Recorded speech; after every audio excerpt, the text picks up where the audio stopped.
Hello friends, எல்லோரும் எப்படி இருக்கீங்க? இந்த வீடியோவில் பார்த்தீங்கன்னா லாஸ்ட்டு நான் போஸ்ட் பண்ண விலாகோட கண்டினியூஷன் பார்க்கலாம்.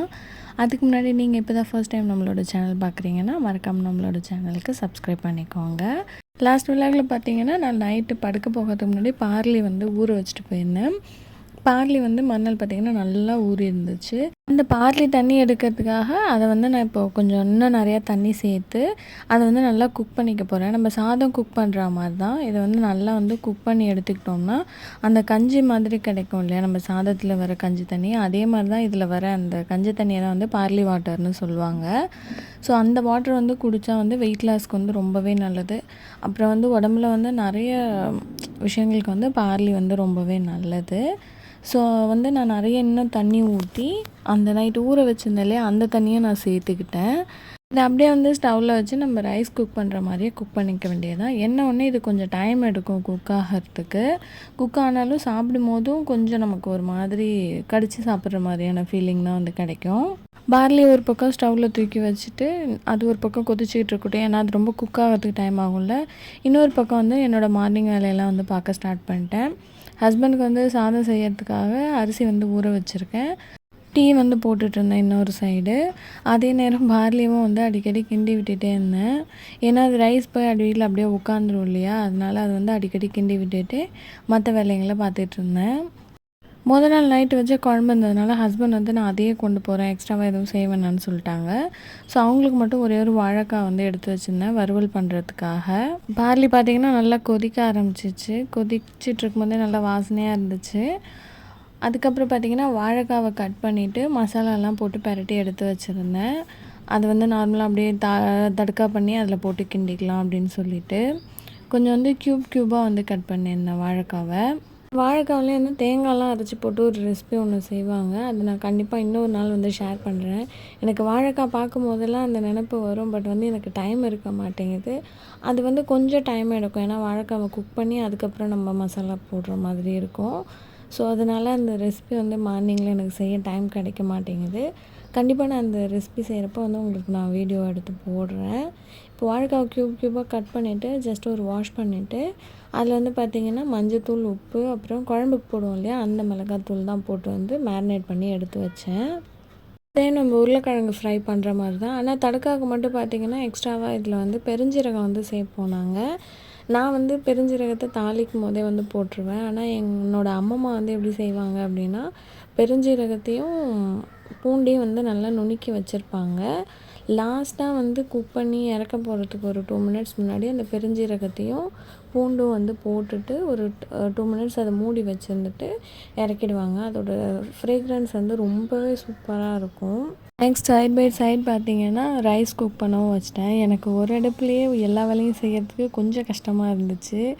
டீ போட்டு வடிகட்டினதுக்கப்புறமா அரிசிக்கு தண்ணி எடுத்து வச்சிட்டேன். ஏன்னா ஒரு பக்கம் இந்த பார்லி வேறு குக் ஆகிக்கிட்டு இருக்கா, அதனால் எனக்கு அந்த ஒரே ஸ்டவ்லேயே செய்கிற மாதிரி இருக்குது. கவுண்டர் டாப்பும் ரொம்ப கன்ஜஸ்டடாக இருந்துச்சு. எதை இறக்கி எங்கே வைக்கிறது, என்ன பண்ணுறதுன்ற மாதிரி. என்னை விடவே குட்டி கவுண்டர் டாப்லாம் நிறைய பேர் வச்சுருப்பீங்க. ஆனால் எனக்கு இது ரொம்பவே கன்ஜஸ்டடாக ஃபீலாக இருந்துச்சு. நெக்ஸ்ட் பார்த்திங்கன்னா பார்லி வடிகட்டிட்டேன்.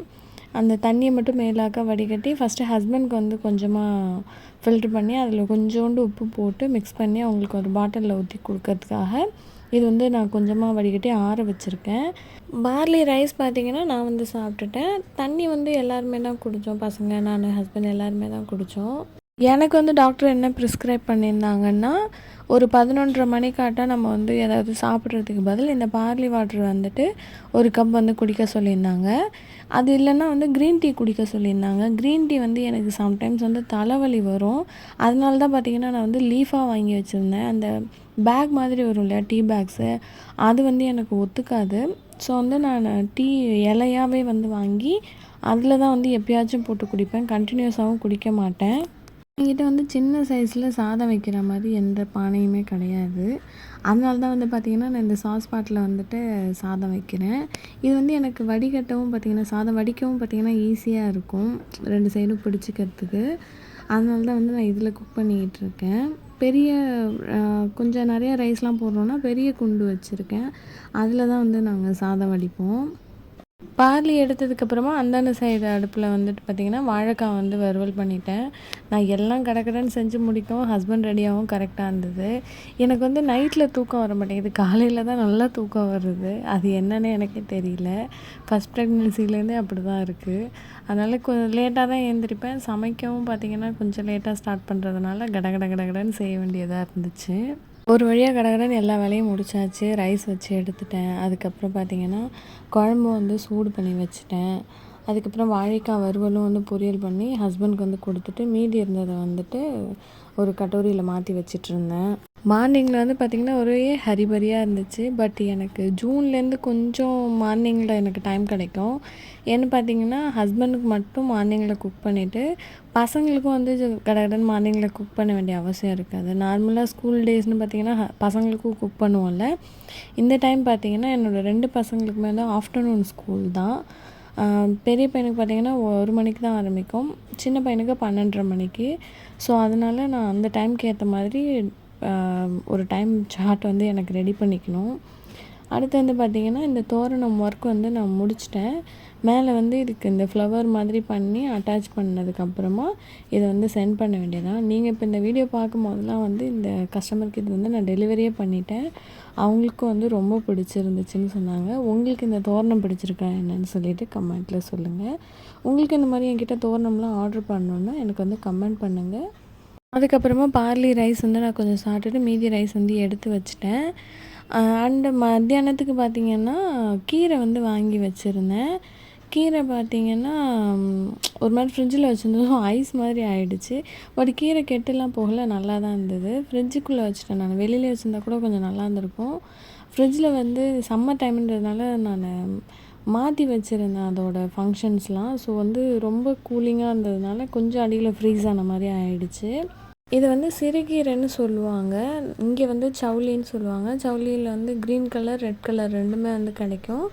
எனக்கு வந்து க்ரீன் கலர் ரொம்ப பிடிக்கும். ஏன்னா அது வந்து முளைக்கீரை மாதிரியே ஒரு ஃபீல் கொடுக்கும் எனக்கு. எனக்கு முளைக்கீரைன்னா ஒரு பைத்தியம் மாதிரி சொல்லலாம். முளைக்கீரை எவ்வளோ செஞ்சாலும் நான் வந்து சும்மாவே சாப்பிட்ருவேன். சாதத்துலலாம் போட்டு சாப்பிட மாட்டேன். கடைஞ்சி கொடுத்தாங்கன்னா அப்படியே கிண்ணத்தோடு வச்சுட்டு சாப்பிட்ருவேன்.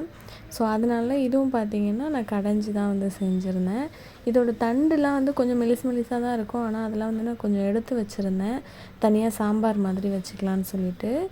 இந்த பிளெண்டர் வந்து பார்த்திங்கன்னா நான் டிமார்ட்டில் வந்து வாங்கி ஒரு 1 இயர் ஆக போகுது. பாஸ்ன்னு சொல்லிட்டு ஒரு கம்பெனி. மெயினான இந்த பிளெண்டர் வாங்கினதே பார்த்திங்கன்னா அந்த கீரை கடையிறதுக்காக தான். இதை வச்சு முன்னாடி ஒரு முருங்கைக்கீரை வந்து கடைஞ்ச வீடியோ ஒன்று போட்டிருந்துருப்பேன். அதில் கூட ஒரு சப்ஸ்கிரைபர் கீழே வந்து கமெண்ட் பண்ணியிருந்தாங்க, எனக்கு வந்து அந்த ரெசிபி போடுங்கன்னு. கிட்டத்தட்ட எனக்கு 1 வருஷமாக முருங்கைக்கீரை கிடைக்கவே இல்லை. கண்டிப்பாக முருங்கைக்கீரை கிடைக்கிறப்ப நான் வீடியோ போடுறேன். தண்டை வந்து பார்த்திங்கன்னா சாம்பார் பண்ணிட்டேன். இந்த வீடியோ உங்களுக்கு பிடிச்சிருந்ததுன்னா இந்த வீடியோவுக்கு லைக் பண்ணிக்கோங்க.